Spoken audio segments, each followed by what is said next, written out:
We are 22 hours away from the opening of NHL Free Agency. Will the Blackhawks do anything? We'll talk about it next on CHGO Blackhawks.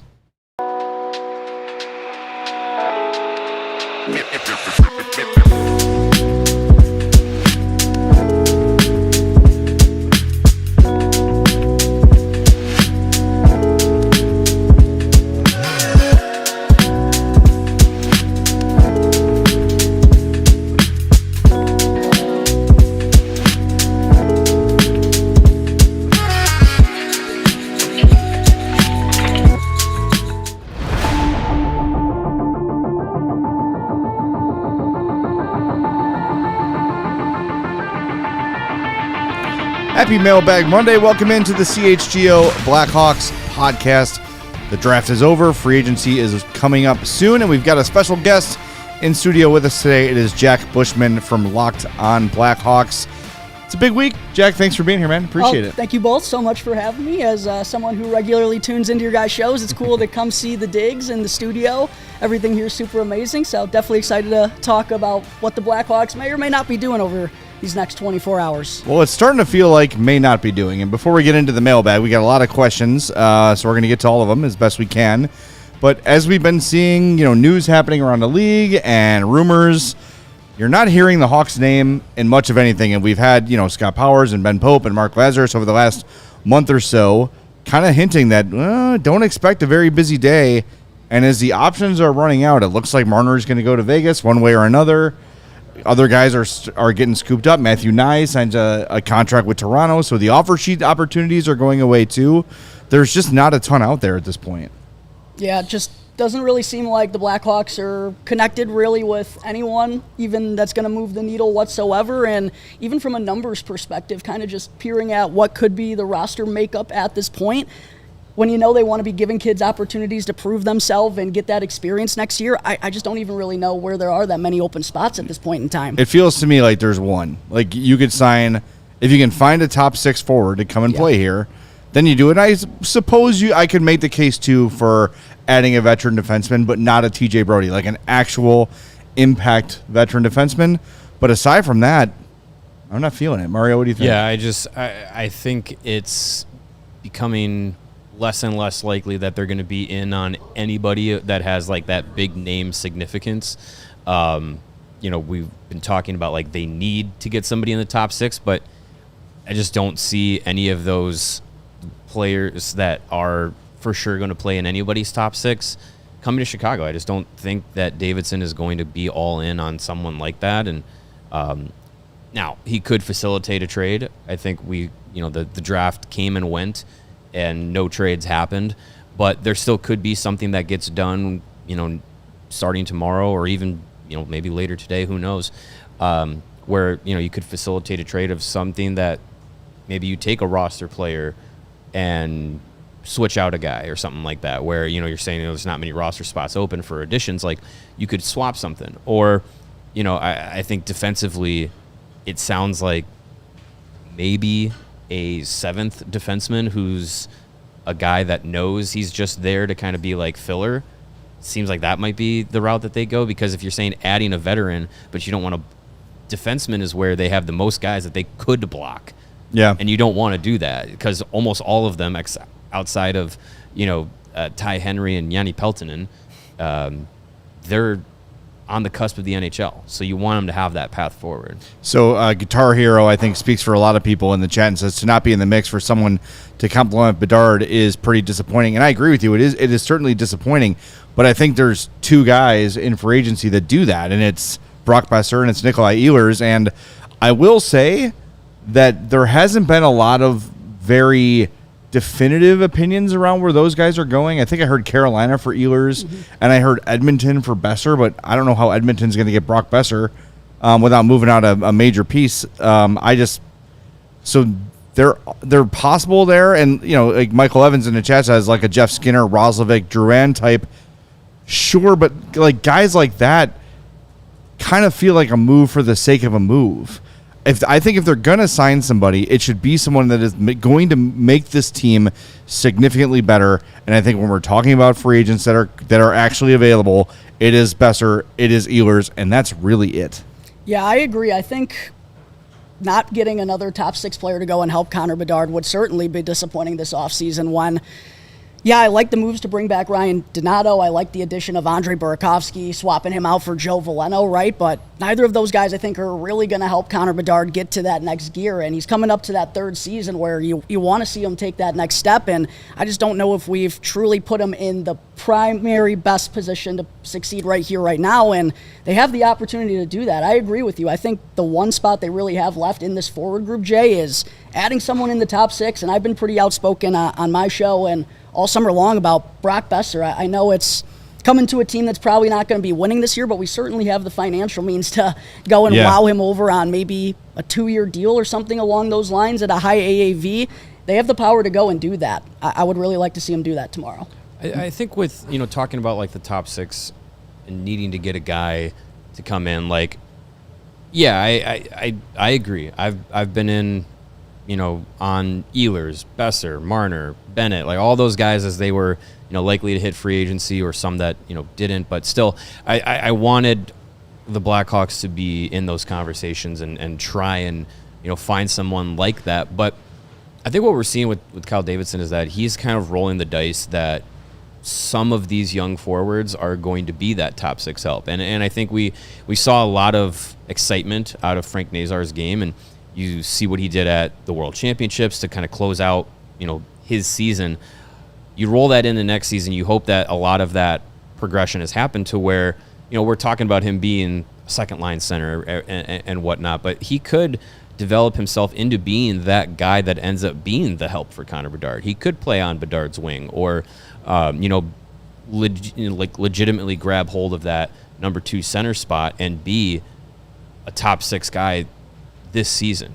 Not just saying he's the top 6 because he's in Chicago, but a top 6 guy as like the production is there, like across the league. You could look at him and say, oh yeah, that's a guy that's going to play in a top 6. Like, I think Davidson's kind of banking that a guy like Nazar can do that. And with Joe Veleno and Andrei Burakovsky, that trade, you trade basically a guy that kind of was topped out as a 4th liner, was seemingly destined for a buyout, whether it was here or ended up happening in Seattle, and you add a guy that you could in a pinch put on a second line and feel like that's going to be someone who's going to at least give you a little bit of positive contribution. I mean, right now, before we even hit free agency, thinking off the top of my head, like the top 6 is, you got Donato, Bedard, Teravainen, Bertuzzi, Burakovsky, Nazar, Mikheyev. Like, he was like, late last season got some opportunities up there. Like, you have a lot of guys that could fit into those roles, and you're likely to hope that someone who could be coming up the ranks this year, maybe Oliver Moore really surprises us and makes the team out of camp, or goes the Nazar route where he really excels in Rockford, and then they bring him up and he's a guy that's on that trajectory upwards. So I think there's some hope probably coming from the front office that somebody of these young group develops into that help, rather than they are going to go out and sign Ehlers or Besser to a 5, 6, 7-year deal. Well, Ted in the chat said don't sign Besser because the contract will be an albatross in short order. But I would say, like, don't worry about that, because in 3 years the cap's going up 25%. And this is a big part of the reason that no one is available, because all of a sudden teams are like, well, we can afford to pay all these guys. Maybe we thought we were going to lose a guy or two, and all of a sudden with the cap going up, we can pay them. So guys that we thought would become available didn't become available. The guys we had an eye on, like Rantanen, got traded and signed in season. Mitch Marner looks like he's going to be a Golden Knight before free agency even opens, and he'll probably, I'm assuming that trade, if it happens, will come with an extension.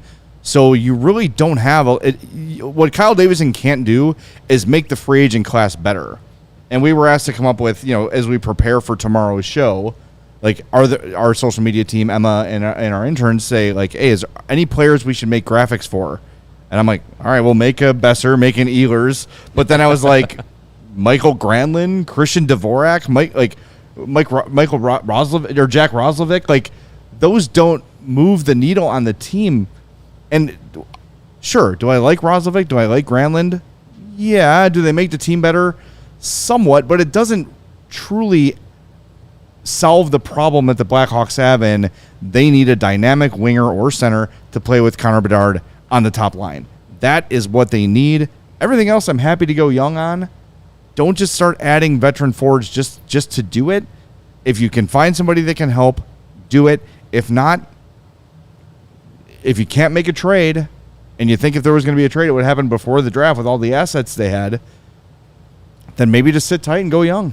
Well, and with Besser too, like, you know, the idea is, you know, look at the projected contract from, you know, cap wages or AFP. You know, it's 6 years by 8.5.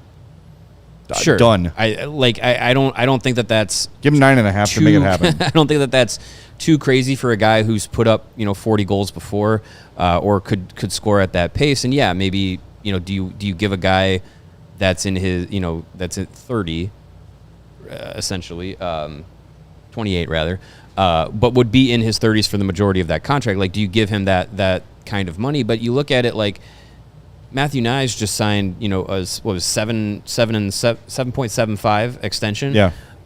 In 2 years, that's going to be basically a $6 million contract.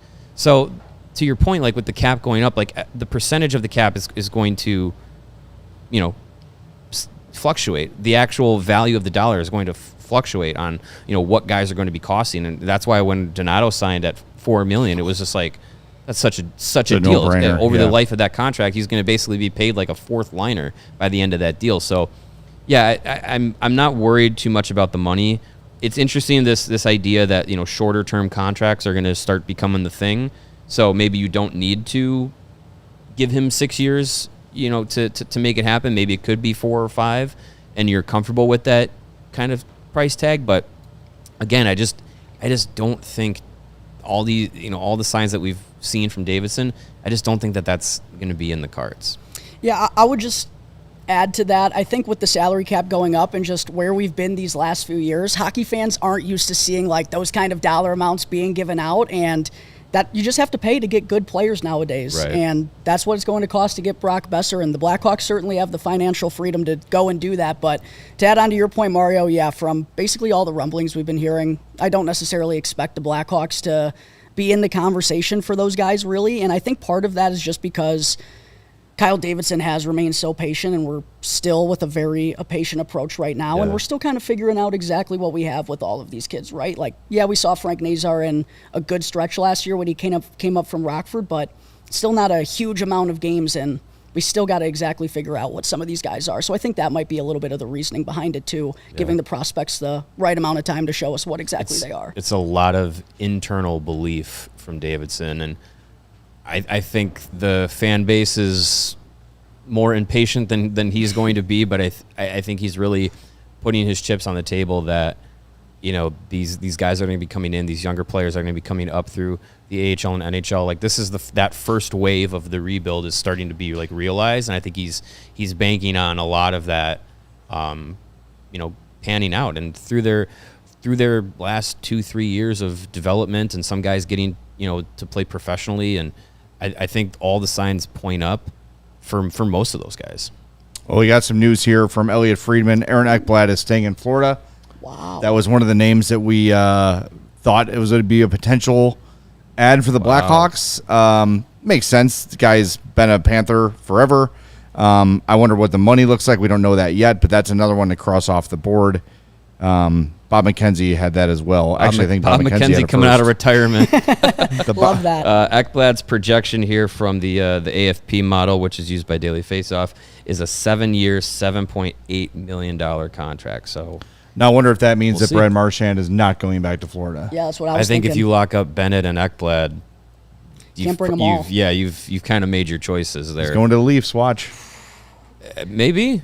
That'll Yeah. make Is that a some fun heel turn or a conversation. face turn? How do you say Brad Marchand to the Leafs? I think it's a heel turn. Ask Pete Blackburn how he feels about it. Well, you go from the ultimate heel team and the ultimate heel player, but then you're going to the team that 31 other cities hate. Yeah. So we'll see. All right, we got to hit the break zone. before we do, we are like 40-ish followers away from 85,000 YouTube subscribers. So if you're watching us on YouTube and you're not subscribed, or if you have multiple accounts, which a lot of people do, hit that subscribe button. Yeah. Let's get over that mark during this show. That would be amazing. That would be awesome. Let's hit 85. It's a good number in this town. Yeah, and while you're there, hit the like button too. And if you're listening to us on the podcast, make sure you subscribe to Jack's Locked On Blackhawks podcast as well. Good stuff there. All right, we're back in 2 minutes on CHGO Blackhawks.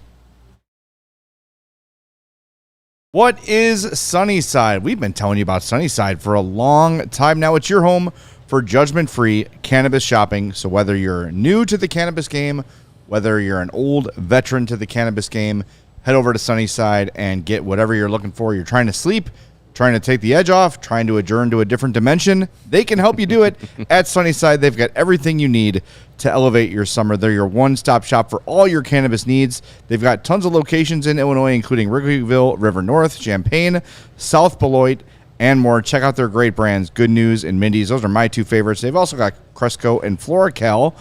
Really good products there. Visit Sunnyside.shop for bright buys every day, including 50% off your first 3 online purchases. Enter promo code HICHGO at checkout to qualify. Exclusions apply. Sunnyside Cannabis Dispensary. Bright buys every day, only for 21 plus or Illinois MedCard holders, and use the promo code CHGO50 for 50% off one Cresco Labs brand item. And ask anybody in Chicago what the best weekend of summer is, and 9 times out of 10, they're going to say the Windy City Smokeout. Guess what? It's back July 10th through the 13th. 4 full days of country music, ice-cold drinks, and all the award-winning barbecue your stomach can handle. Does it get much more summer than that? I don't think so. Nope. Nothing beats an outdoor concert in July, and if you haven't grabbed your tickets yet, Thursday and Friday tickets are still available. Country's biggest stars like Bailey Zimmerman, Old Dominion, Co Wetzel, and Dylan Gossett are going to be lighting up the stage. Don't miss out on the best weekend of the summer. Grab your Thursday and Friday tickets right now at WindyCitySmokeout.com. Jay, they had me at award-winning barbecue. All you can eat. All you can eat sounds like a challenge. I will accept. See you at the Windy City Smokeout July 10th through the 13th here in Chicago. I'm over here now. Look at how quickly we changed seats and sheets. A little sweaty today. All right, got a super chat we got to get to from Ben Gorius. And Ben, you may have missed the news, but Ben says, thoughts on trying to get Mason McTavish for the Bedard show. I was watching old clips, and those two just click any plausible way in acquiring him. He was traded from Dallas to Anaheim last week, but they have, right? No. Who you think? You're thinking of Zegras. Are you thinking of Zegras? No. Traded? Mason McTavish is still with Anaheim. He's an RFA. Oh, who am I thinking of? I'm thinking of Mason Marchment. I'm getting my Masons mixed up. Too many Masons. You're Mason M's. Mason McTavish. He's an RFA. He's an RFA. It would have to be an offer sheet. Yeah. I mean, you could still, if a guy gets qualified, you can still try and make a trade happen. They're invested in him. I don't see any outside of basically giving up somebody like Bedard. I don't think you're gonna be getting Mason McTavish. He's part of their contention plan in Anaheim. It'd be great, but I just don't think it's gonna happen. You'd have to give up like Nazar plus. It would be like the Hawks giving up Frank Nazar as an RFA. Yeah. It's not going to happen. So, I mean, if you were going to, the third pick would have been in play. But, sure. Yeah, I don't think that's happening anymore. Unless you want to give them next year's first. Which could be, especially if they don't sign anybody. Yeah, I'm not really interested. I'm not really interested in giving up the Hawks' own first-round pick next year. Well, we do have some news on the Blackhawks free agent front. I know, Mario, you wrote about it, so fill the folks in. Yeah, restricted free agents. Seems like all the business is getting done for Kyle Davidson on that front. 3 of them are getting qualifying offers: Arvid Soderblom, Wyatt Kaiser, and Louis Crevier. Not really unsurprising on those guys. But that does mean Philip Kurashev not getting a qualifying offer. Also, Jalen Lipin and Cole Gutman of note not getting qualifying offers. Not surprising that Kurashev's not coming back. I think the organization, they know him. They know enough about him to kind of realize this past season was more than normal. Last, 2 years ago when he had his career year, that was more of an anomaly. I was actually a little surprised, though, and he still could come back in free agency, but I was a little surprised that Cole Gutman wasn't brought back because I think he's a quality, like, AAA player, basically. Like, you could play him on the top line in Rockford. He led the team in points last year. Like, they still need guys like that to, be leaders, be, good pros, be good contributors at that level to help those young guys. And he's also a player that, like, if you got hit with injuries or something, you can bring him up, and you're not gonna hate that he's in the NHL. So again, like, he could still come back. He's 26. I know his whole game at the NHL, it was like he's gonna give you some offense, but really no defense, and he's not idyllic size. But I was a little surprised that Gutman wasn't brought back just through RFA. Yeah, I wish they would have given him a little bit more of an opportunity last year, or at least to come back up in the NHL, because he's been great for the Rockford Ice Hogs these last few seasons, and I felt like when he first broke on with the Blackhawks before he had that shoulder injury that cut his season short, I think 22-23 at the end there. He was looking pretty solid in, a short stint of games, albeit, but I thought it would have gotten him another opportunity, and it just never came these last 2 years. And because of that, that's what kind of made this not all that surprising that the Blackhawks weren't going to give him another shot, because they just have that depth already down the middle, and Kyle Davidson clearly wants to give those opportunities to other guys. But yeah, I would have liked to seen Cole Gutman come back maybe with Rockford, try to earn that spot, but again, not too surprising that he didn't. Yeah, I mean, I wonder, him and Lipin might be able to find, maybe they just want to give him a different offer or something like that. Like an AHL deal? Yeah. Could be. We'll see, though. We got time, but I think as you draft more and more people, and a reminder, in the last 4 years, the Hawks have drafted 11 first-round picks. As these guys start to join the organization from college or junior, these lower skilled guys are going to start to get bumped out a little bit. So, I mean, even you missed it this weekend, Ilya Safonov got traded to Vancouver for future considerations because they just don't see a spot for him here.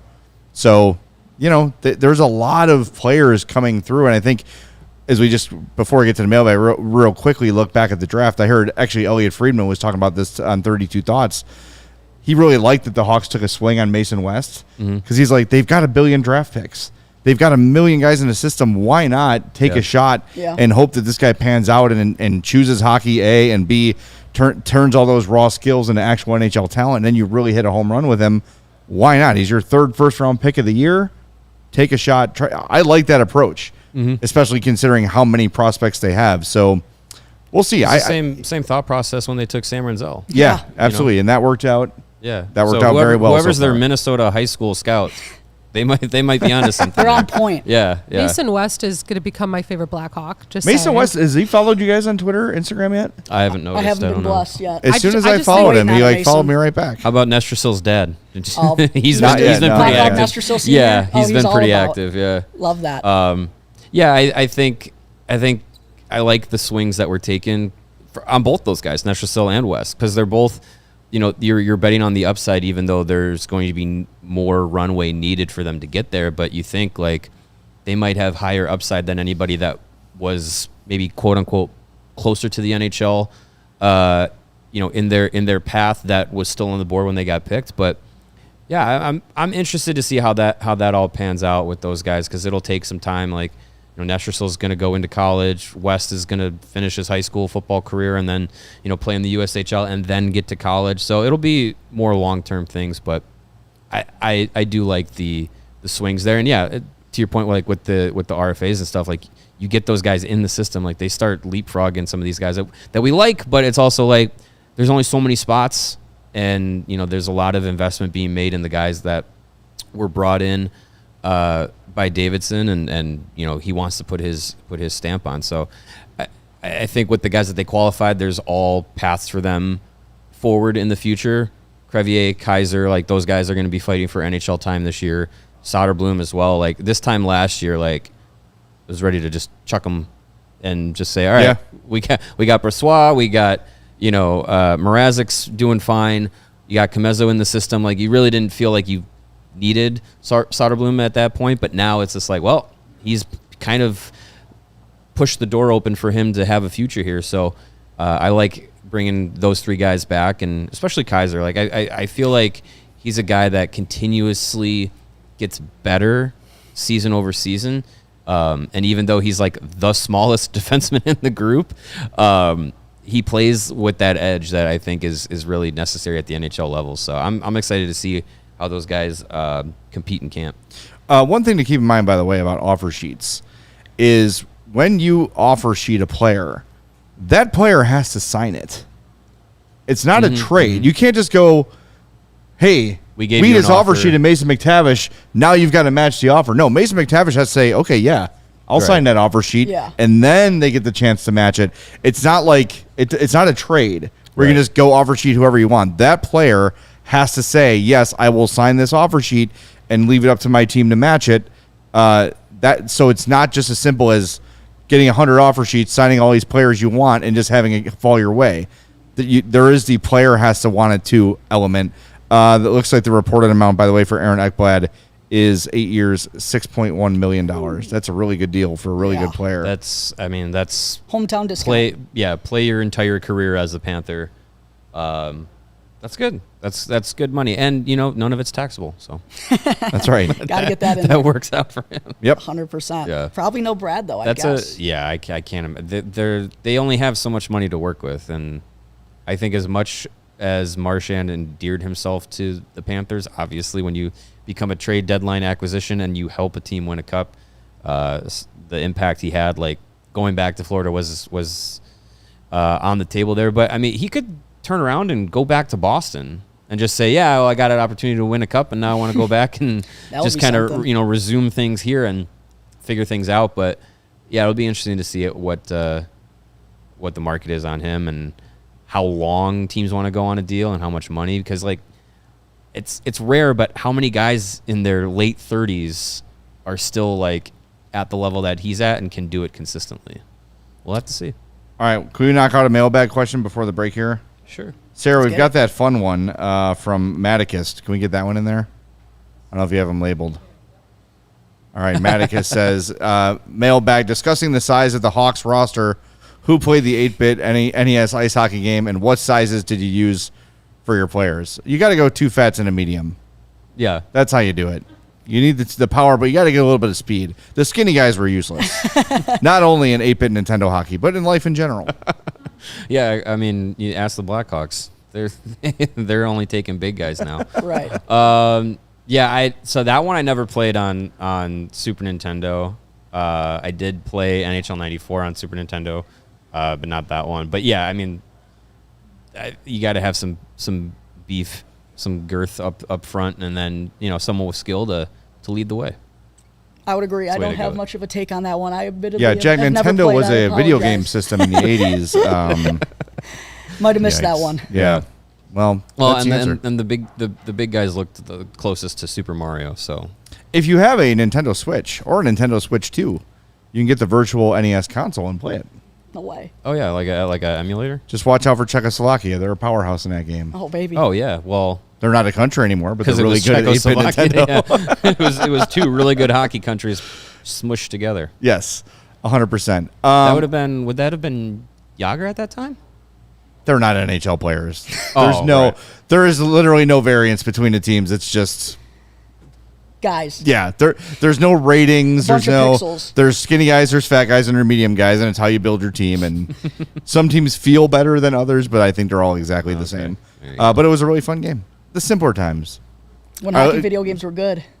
Well, we were talking about that on Twitter today. I saw That's why I brought it up. Pete Blackburn was talking about it. And look, we have all summer to talk about this, but whatever. We have a minute till break zone.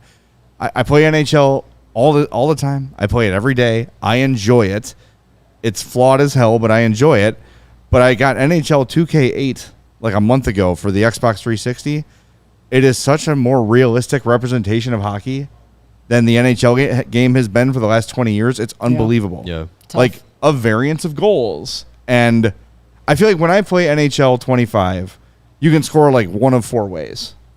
And it shouldn't be that way. It's been like that for a long Too time. Yes. long. Yeah. Too long. Yeah, I've been playing 2K10, and I also fired up NHL 14, and like the gameplay just feels like more fun. Like the pace of it is closer to what it feels like for hockey. So I have no idea what to expect for NHL 26. Like we've seen almost no changes to the offline modes for like 5 years. No money to be made there. Right, yeah, which is the problem. So I don't know. I'm hopeful that there is some offline changes to it. The Be a Pro mode, like I loved that mode, and it's just been boring. And hey, I'm the first overall pick again. Yeah, right. Despite having 1 assist in 15 playoff games for the Memorial Cup. Right, yeah. I don't know. I just want some. I just want some variance in those those modes. I'm done with the copy and paste new year and new title and.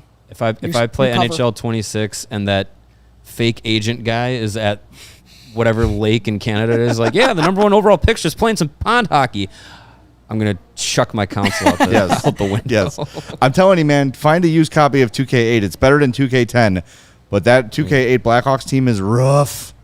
Well, yeah. You do have Keith and Seabrook. Rutu's on there. But you don't have Taves and Kane yet, though. Taves and Kane, not yet, but you have like Nathan Dempsey and Andre Zuzin, and it's rough. It's a rough year. Yikes. But it's a fun game. And you can just trade everybody. All right, got to hit the break zone. Back for more in 2 minutes. Hit that like button and subscribe. Let's get to 85,000 YouTube subscribers during this show. Let's do it. You may have noticed it's hot. Ugh. Well, thank God for Four Seasons Heating, Air Conditioning, Plumbing, and Electric. They've been serving Chicagoland for over 50 years. That's older than me. Now's the time to get your AC checked out, and Four Seasons experts are ready to help you with AC installation, maintenance, and repair. 2024 was the hottest Chicago year on record. We all hated it. It's terrible. I think we're challenging that record this year. Yes, we might be. Four Seasons expert technicians ensure you always receive reliable service, and they don't charge more during nights, weekends, and holidays because inevitably that's when things break. Schedule your Four Seasons AC tune-up today. Save $50 and enjoy a 1-year no-breakdown guarantee. Your local trusted experts are Four Seasons Heating, Air Conditioning, Plumbing, and Electric. Visit fourseasonsheatingcooling.com for all their special offers and money-saving coupons. Again, that's fourseasonsheatingcooling.com. And as hot as it is and you need your AC tuned up, sometimes that's not enough. And you want to make sure you're not smelly when you are sweaty, and that's where our friends at Mando come in handy. They are whole body deodorant. Mando is safe to use all over your body, including but not limited to your pits, your balls, your thigh folds, your belly button, your butt's crack, and your feet. Created by a doctor who saw firsthand how body odor was being misdiagnosed and mistreated, it is clinically proven to control odor better than just a shower with soap alone. And Mando's starter pack is perfect for new customers. Comes with a solid stick deodorant, cream tube deodorant, and 2 free products of your choice, like the mini body wash or the deodorant wipes, and it comes with free shipping. And as a special offer for our CHGO listeners, you can get $5 off that starter pack with our code CHGO. Use that code at shopmando.com. That's SHOPMANDO.com. Support our show. Tell them that we sent you. Smell fresher, stay drier, and boost your confidence from head to toe with Mando. I'm over here again. We are back. Are we going to talk about what Powers and Laz has published? Yeah. Yeah, let's not lift their entire story. But we're not going to, but they talked about notes, some needs and some possible fits. They have dropped the following names for the Blackhawks: Jacob Lauko, Tanner Janot as enforcer fillers. Former worth 7 draft picks, Tanner Janot. Good Lord. Yes. Also, depth defenseman Mark-Edward Vlasic. That would be fun. The 38-year-old cousin of Alex. Now, that would be fun. Put their lockers next to each other. Joel Hanley, sure, 34 years old. Jeff Petrie, 37 years old. Oh, yeah. And they have Mitchell Weeks as a possible fit for an on AHL. The trade market, Jeff yeah, Petrie. so... Yeah. Remember how we were saying earlier this summer how we really hope they don't have a summer of 2007 free agency class of Cam Ward and Chris Kunitz and Brandon Manning or Brandon Davidson, whoever it was, one of the Brandons. It was Manning. It was Manning. He lasted 23 games, I remember. Yeah. Feels like it's going to be just like that. Good Lord.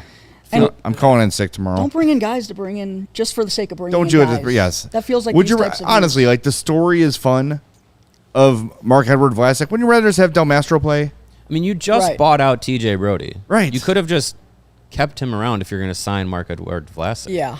I do feel like if they're going to do a left-hander would make a little sense. Sure. Just because it is Vlasic, Kaiser, Korchinski, Allen Del Mastro, like that's all youth there. But Right. still, that is taking up another spot. But you're gonna think that Kaiser, Del Mastro, Vlasic are all in the NHL. I agree. And Allen, Korchinski, they're battling for time too. Like you said earlier, it would probably be a guy who would be okay with not playing on a nightly basis. Which It's Mark tough. Edward Vlasic probably would be okay with that, Yeah. knowing that this basically is the twilight I of know his career. Mike Riley, not a needle mover whatsoever, but Chicago native, 18 Yeah. games with the Islanders last year. Like that type of guy is what I'm saying. He was a guy like 3 years ago that I was like, oh, he'd be great. Like he had like one really good analytical season. Yeah, I don't know. None of those. Jano, Lauko, like I guess Those guys are at least you need guys that are in going to their drop the 20s. gloves, Fine. that are going to protect players. But for who's sure. sitting? Yeah, that's like taking a spot from maybe Slaggert or Doc maybe. Slaggert's on a one-way deal. Yeah. So Yeah. why don't just make Colton Dock that guy? That's what I'm saying. Be like, Yeah, I we don't need know. you when the time comes to drop the gloves. Forward Yeah. wise, those I mean, moves don't make sense to me. I guess you could say there's hesitation for having a 22-year-old, 23-year-old do that, this early in their career. But Gonna have I to mean, learn at some point. you need right, yeah, exactly, and you need somebody who's. I mean, you don't have Maroon anymore. He's the guy that was that player last season, and it's just like we've seen Vlasic do it, but you don't want him to do it. No, you want him on the We've ice. seen Murphy do it, but still, like, he's probably not the guy that you want to be in that role. Yeah, I don't know. I'm not enthused by having someone like that because you'd rather have as much skill as you can, but I don't know. I'm not blocking a kid for a 38-year-old feel-good story. That's how I feel I'm too. sorry. No, like, absolutely not. Lauko and Jano, you can talk me into. They're in their 20s. They fill a need. They don't have to play every night. Right. Fine. But no. Just like we've said all along, it's a top 6 winger or bust. And if it's bust, fine. And you give Frundell the chance to make the team and see what happens. Like, I don't know. I mean, so as far as defense, I'll say this for defensemen. If you have a guy that you know is going to sit 4 or 5 games, 5 or 6 games, something like that as a 7th defenseman, do you want that to be a young guy? Or would you rather it be someone who is, going to be okay with that role? for me, it's Louis Crevier.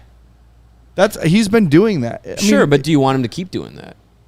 is Louis Crevier a defenseman on the ice when the Blackhawks win the Stanley Cup? No, No shot. no chance. Nothing against that guy, but he's just Louis Crevier is a great find, a late round draft pick that has become a very serviceable NHL player. But just like the 2010 Blackhawks had like Jordan Hendry and those kind of guys, like they're nice pieces to have. They're not essential to your rebuild. They're not essential to your title runs when the time comes. I think that having a young Louis Crevier who has proven he can hang and proven he can play, I don't need him playing every night. Like Sprout says, he's 24. It's not like he's still a kid. No, I think I'm very comfortable with Louis Crevier as a 7th defenseman. Yeah, that makes sense. He doesn't need to play every single game. He's not of the biggest priority of the kids who are on the scene. And right? he'll get in. There'll be injuries. He'll There'll still be get his experience. Yeah, of course. Practicing with the big boys. Yeah. Oh my God. Keep this table here for tomorrow. It's gonna be flipping time. 12:59. Whoop. There Well, it goes. Yeah, I mean, if that's the route that they're going to go, I feel like having a player like that, you'd rather it be a younger guy than someone who's super old. So if they are going to go that route where it's depth fillers or a specific role player, yeah, like you're saying, like Lauko, he's 25. I'd rather that than 38-year-old Vlasic. Sure, I'm totally All right. fine with that. Should we open some more mail? Sure. Do it. We have one Mailbag Monday done so far. This one from Edward says, I was looking back at ESPN's rankings of NHL prospect pools from last October, in which they had the Blackhawks ranked 8th. A bogus ranking, in my humble opinion, as they listed Ryder Ralston as one of our top prospects. 2 days removed from this year's draft, where would you rank the Blackhawks prospect pool? And do you feel the writers from outside Chicago might not be fully savvy on what we've accumulated? I mean, nothing personal against ESPN, but that's not where I'm going for prospect analysis Yeah. or really NHL analysis. Look at your Chris Peters, your Corey Pronmans, Scott Wheelers. Will Scouch, like all these guys who make a lifetime and a living, even like Craig Button, who is a prospect dude at heart. Like those are the opinions I more stand for. I think it's tough to define because are you still calling Nazar a prospect? Are you still calling No. Renzel and Levshunov prospects? Yes. Probably. So they're top 5. Yeah, I mean, if you're looking at who are their top prospects right now, I guess you still consider Nazar a prospect, but like he's on the cusp of not being considered that. But let's say for this exercise, he's in it. So you got Nazar, Levshunov, Renzel, Frondell now. I'd say Oliver Moore's up there.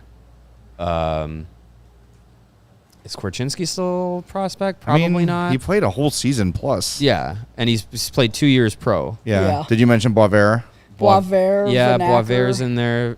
Lardis. Lardis would be up there. Yeah, I mean, I think when the prospect pool grades will start to come out, like you said, like Chris Peters, Scott Wheeler, Cam Robinson, like those guys, the way that they see it, like even if it's like, okay, Frank Nazar is no longer a prospect, they're still top 5, 6 in the league with who they have and who they've brought in. You bring in 3 first-round picks this year, again, and they're all guys that have like high projectable upside. Like, yeah, I don't think anyone is really going to be dogging the Blackhawks prospect pool. I think it's very clearly one of the best in the league. Yeah, I think depending on how you classify prospects is what's Right, going to determine where the Blackhawks are truly at in the order. But regardless, just from a sheer numbers and depth perspective, right, and more picks coming in these next few years, too, to add on top of that. But just the prospect pool alone, it's got to be, at worst, I would say, top 6, 7. Yeah, in the I entire can't. NHL. I'm trying to think off my top of my head.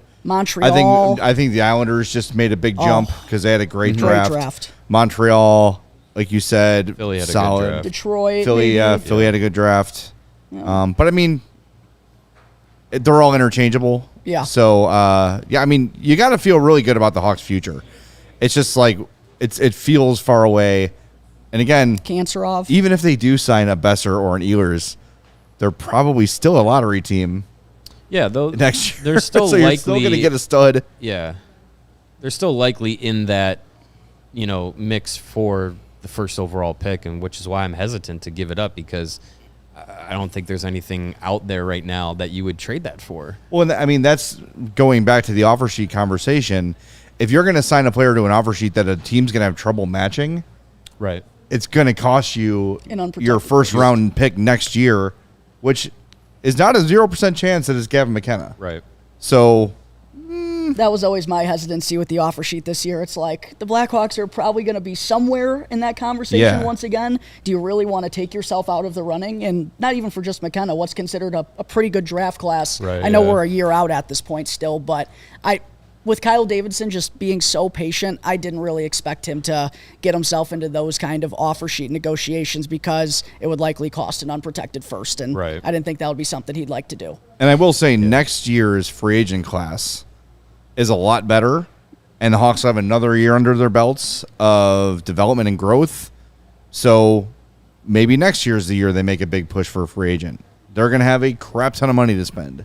Connor McDavid. And Connor another year of kind of understanding where you're at with all your young players, knowing Yeah. a little bit better of where you need to plug guys in going into that free agent market.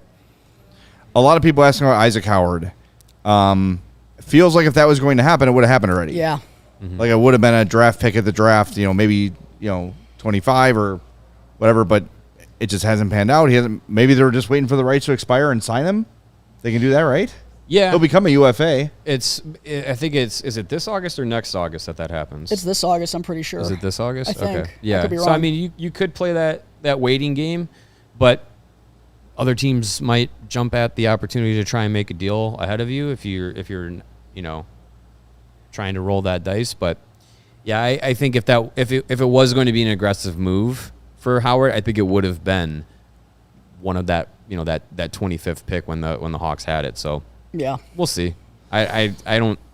As much as it would be fun, and I think you get a guy that's a Hobie Baker winner, former first round pick. I think Davidson is still kind of like, well, I'm still investing in my own players. I'm not necessarily going out and getting other guys prospects that maybe they just don't have time for. Another bit of an undersized guy too, right? Yeah, he's also 5'11". Under that magic 6 foot marker, so he can't play in the league. Now the Hawks forwards are too big. Yeah, because of this draft. So yeah, monsters. All right, let's do another mailbag question here. This one from History Racer. Says it feels, thank you for zooming in, Sarah. It feels like Chicago has already set a good baseline this offseason, re-signing Donato and adding Burakovsky. Is the main focus left adding a legitimate line mate for Bedard, or do they have more needs throughout? Yeah, I mean, we've been talking about the top 6 forever. Sure, they've got some needs, as we just mentioned. Maybe a depth defenseman, maybe a depth forward. I'm pretty happy with going young this year. If they're going to go young, capture the Sharks vibes of last year, and understand it's going to be long, but understand it's also going to be fun and encouraging. Let Levchinov play, let Renzel play, get Korchinski up here. Let's go. If Kyle Davidson is saying we're going with our guys, then go with our guys. That's where I'm at. Yeah. It's multi-purpose too, right? Not only do you continue to give those guys opportunities, but you continue with that patient approach from a general manager perspective. You're letting these kids all grow together, right? Mm-hmm. If you're going to go young, go fully on board with it. I'm with you. All right, we got another one here. This from we did that one already. We did Edward. So Rooney says 1 year later, and now that we know what the picks are, who has the bigger regret on the proposed deal not going through, Columbus or Chicago? That is the Demidov deal, because wasn't it? It did involve the Blackhawks' first-round pick this year. Yes. Which ended up being 3rd overall. So, and Columbus... Frondell for Demidov. So Frondell and Levchinov for Demidov. Yeah, the opportunity for it. And I mean, I think Columbus probably wishes they would have been able to have that, that 3rd pick, and Caden Lidstrom is still not totally right. Right. He's getting there. He missed a full year last year. Yeah.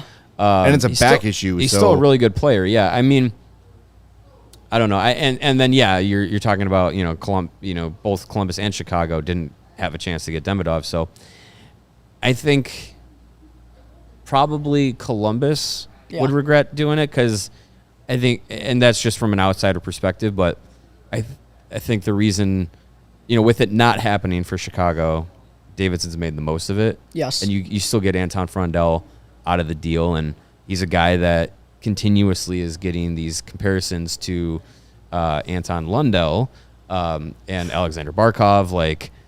Those are good. Tony Granato said he's a mix between Sam Bennett and Sasha Barkov. I'm like, oh, good. No pressure, kid. Yeah, just be the best player on the Stanley Cup champion and the Conn Smythe winner. Yeah, just go be one of the 3 Florida centers. I love that. A Selke trophy candidate. He's a mix between Gretzky and Yager. Yeah. Okay, good.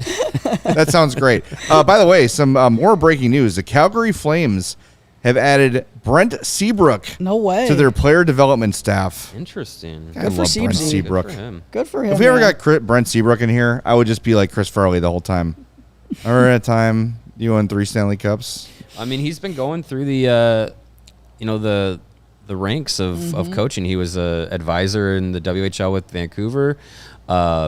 He's been, I think he was with Canada for I think it was the U18s. He was part of that staff, I think. So I mean, he's been putting in some work, getting into the coaching game. So cool to see that he's getting an opportunity. Duncan Keith did something similar with Edmonton once his playing days were over. I think he was just a season there for player development or something like that, some advisory role. So it's cool to see these guys coming in, but yeah, I think it only fuels the flames of next Blackhawks head coach. Hey, man. For sure. I love Brent Seabrook. Super happy for him. And, known as the vocal leader of the Chicago Blackhawks, I can only imagine how much players, probably love playing for him as a head coach and what those locker room speeches are like. Super happy for him, man. Speaking of that, our buddy Windy City Hockey was out yesterday that Jonathan Taves is signing. I missed exactly where that was, but it was looked like it was at a Von Mar, near Von Mar. The line at that mall, there had to be 300, 400 people there. I'm not surprised. Not surprised at all. Still feeling the love. Yeah. Love that. I'm glad. I'm glad people came out and gave Jonathan Taves the loves he deserves. So Kane's got a signing in August. I know. In town somewhere. He's coming back too. Yeah. Well, he'll be here That'll be anyway wild. because he's signing tomorrow. Just kidding. I mean, You're gonna Eiserman get said Hawks they're fans confident they're going getting the now. deal done. yeah, we'll see. All right, JP Walsh, this via the Twitters, says, how about an Anders Lee trade? Ties via the wife's family to Chicago and the new West kid. Could it be a perfect ad for this young team in terms of top forward skill and leadership? That's one I'm on board for. Now, Anders Lee is older. He's 35, I believe, but has been tied to Chicago many times. He was going to join the Hawks before the Islanders named him captain and re-signed him. That was, from what I understand, him being named captain was a big part of the reason he agreed to stay in Long Island. He's got 1 year left at $7 million. He's 34 years old. Turns 35 Wednesday. I would love that. I think I really like that fit. 54 points in 82 games. Power forward type. Yeah. Now, again, doesn't that feel like it's something that would have happened at the draft? I don't know. There's a lot of moves going on today. A lot of trades that didn't happen in the draft, so you never know. But Anders Lee is one I would love, and I know that I know the Hawks have had interest before now. That was the Stan Bowman era. I think there were even reports earlier this year, though, when they were like looking for size. Yeah. And like, I don't know if they were actually interested in Lee, but I know someone said that Anders would make sense for what they were looking for. So I don't know what it would cost. He's got a year left. It depends on what the Islanders are doing too. Like, it doesn't feel like they're going totally young. They're not just tearing it down.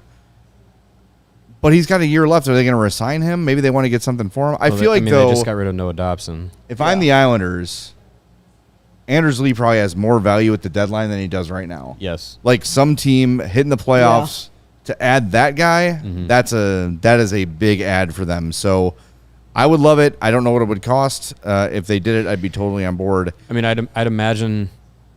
Yeah, I mean, I don't really know the exact direction of the Islanders, but I think you saw that they went heavy into the draft, and you did the Noah Dobson trade. You got more first round picks, so I don't think they're necessarily tanking or going full rebuild, but they're definitely investing in some more youth, trying to go that route. And you get Matthew Schaefer, like that's a big accelerator to whatever plans you're trying to do. I agree. It feels like Anders Lee would be more of a deadline move than to do it in the offseason. You probably get more doing it at the deadline than you would doing it now. And I think if the Islanders were saying we'd like an NHL body back, who off the Hawks really excites you that you're willing to part ways with? I would give them Lucas Reichel and a draft pick, like a fourth, a third. Do the Islanders care But about that, if the Islanders are adding all these young players, maybe you'd see if you can reinvent Lucas Reichel on a new team. It's a lottery ticket, but again, if they wait until March at the deadline, they're going to get a lot more than Lucas Reichel in a third or a fourth. yeah, that's kind of what I think. You'd probably have to do more than that anyways. Lee checks a lot of boxes that the Hawks could use on Yes. the wing, size, goal scoring, 20 goals at like every single year he plays. But I agree, the Islanders would be much smarter and probably maximize on their return. But who knows? I mean, Especially if you're trading your captain, like Yeah. that's a big thing too. Yes. big decision to make. Foligno for Anders Lee. Who says no? All right, let's try to get two more in here before we go. This one from Warm Bedards. With how Comesso ended the season, do you think there's a chance he gets to start in the NHL with Knight if he continues his play? Could you see the Hawks maybe extending Soderblom 2 years, and if Comesso is in a good spot later this year, moving Soderblom into deadline to bring him up? I feel like there's I think that scenario makes some sense and later in the year. I think there's definitely going to be competition in training camp. You got Spencer Knight in here, Comesso and Soderblom, like they're pretty close in where you see them right now in their careers, and like we were talking about with Soderblom, like he really turned it around from where he was this time last year. And I think Drew Comesso had another productive season in the AHL, so for that backup role, I think you have some good competition. I could see either of those guys being in the mix. The wrench in the plan is what the hell is happening with Laurent Brossoit. He's still under contract. He wasn't bought out, wasn't moved, and we still have no timeline, no idea Like, when, is he when gonna he'll be ready ever be for on camp? the ice. I don't know. The Blackhawks goaltender position is so fascinating. It's so weird. Well, I mean, and Davidson said at his end of year presser, he's like, if Brossoit's healthy, we'd love to have him in camp next year, but no one's seen anything from the guy. By the way, It's so what the weird. hell happened that it was like 3 weeks and now all of a sudden he hasn't played and we Well, still that was don't know what's happening? Dr. Luke Richardson. Everybody who's was lost he's lost his medical license. But like, it's a good question to answer because Edmonton is in desperate need of a goalie. The Hawks have a surplus of goalies right now. Kinda, yeah. Yeah. Do they want Brossoit? Would they take a chance on Brossoit? We just have no idea if he exists. If I'm any NHL team that has a goalie question, I need to know if he can actually play hockey. I need we to don't see know him. We don't know. He's been around. This whole season that he's been hurt, he's been around the team, so he is alive. Allegedly. But it's just that hip injury, which happened, in the ramp up to training camp, needed, he got surgery, got it replaced, or not replaced. He got surgery on it, got it reworked, got it rehabbed, then had a setback, had to do more surgery, and then got shut down for the year.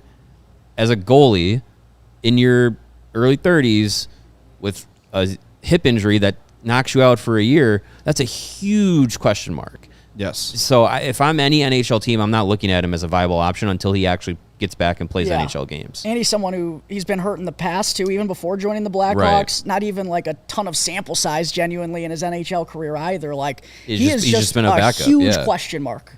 But, yeah. I mean, if he needs to play in training camp for me to have any confidence that he'll even be available.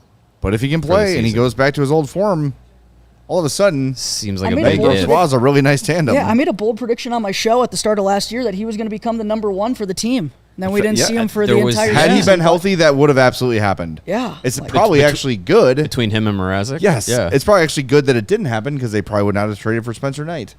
right. That, Probably true. Yeah, What a that, domino So- effect that is. It's a Yeah. blessing in disguise. I guess. All right. I got a super chat from Windy City Hockey, who was, again, at the Jonathan Taves signing. It was at Yorktown Center, by the way.